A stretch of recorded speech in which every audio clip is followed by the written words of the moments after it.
কেউ কেউ বাধ্যকরণ নেয়, সে তো মনে করছে এটা তার একটা ব্যবসা। সে যদি 20 কোটি 50 কোটি খরচ করে সে 500 কোটি কামানোর ব্যবস্থা করবে। সে তো আর দলের লোক না, সে তো দলে আমাদের আন্দোলনে ছিল না, সে এলাকার ভোটার না। তার এই এলাকার জন্য কি মায় থাকবো? এই এলাকায় সে কাউরে চিনে না। তো এই জন্যই আজকে জনগণ যে যাকে নমিনেশন দিয়েছে ঠিক তাকে কেউ চিনেই না। রাস্তায় জনগণ হাজার হাজার লোক রাস্তায় নেমে পড়ছে। এই আন্দোলন কি মনে করছেন আমরা করতেছি?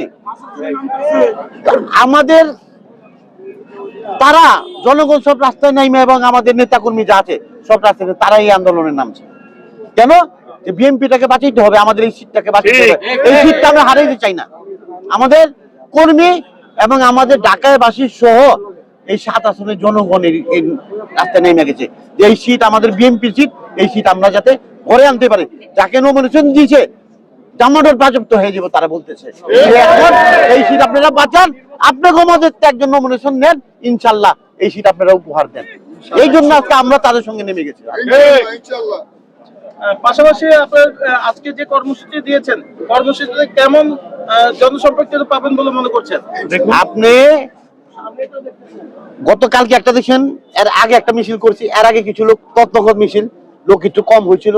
কালকে দেখছেন যে কি ধরনের লোক, আজকে দেখবেন আরো কত ধরনের লোক। প্রত্যেকদিন 1000 লোক বাড়বে।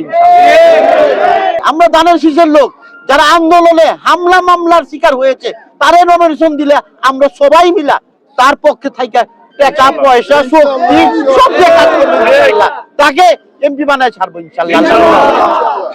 17টি বছর আমরা ঘরে ঘুমাইতে পারি নাই।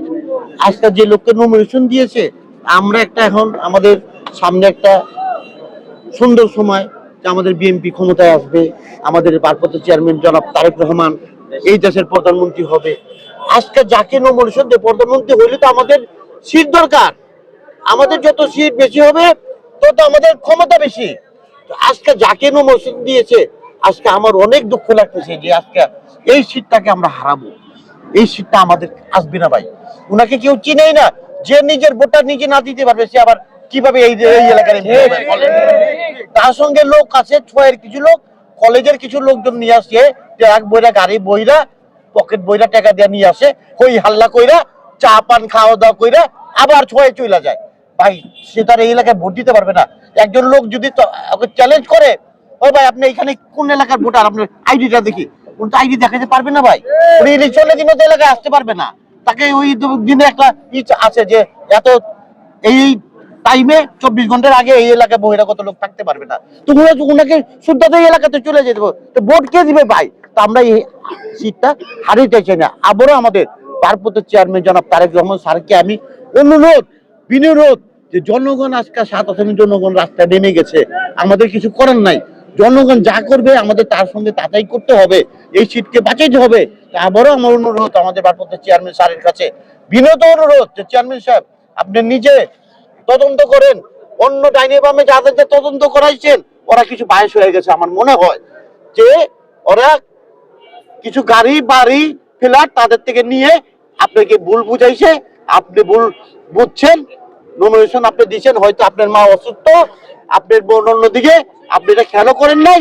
তা আমি আবারও এই 7 আসনে জনগণের পক্ষ থেকে, আমাদের মাইর খাওয়া হামলা মামলা খাওয়া নেতা কর্মীর পক্ষ থেকে আমি আপনাকে অনুরোধ জানাই যে এই আসনটাকে আপনি চেঞ্জ করে, আমাদের 6 জন আমরা ক্যান্ডিডেট আছি, আমরা হামলা মামলা কারো ইমন দিন নাই যে আপনি আমার লগে বাউচালি কথা না বলেছেন। আপনি বলেছেন এবং আপনি সবাইকেই আমাদের 7 আসনে চিনেন যারা যারা আন্দোলনে ছিলাম। আপনি দয়া কইরা এটাকে বাদ দিয়ে আপনি নতুন করে আবার আমাদের মাঝে একজনকে নমিনেশন দেন। ইনশাল্লাহ আমরা সবাই মিলে এই আসনকে আপনাকে উপহার দিব ইনশাল্লাহ।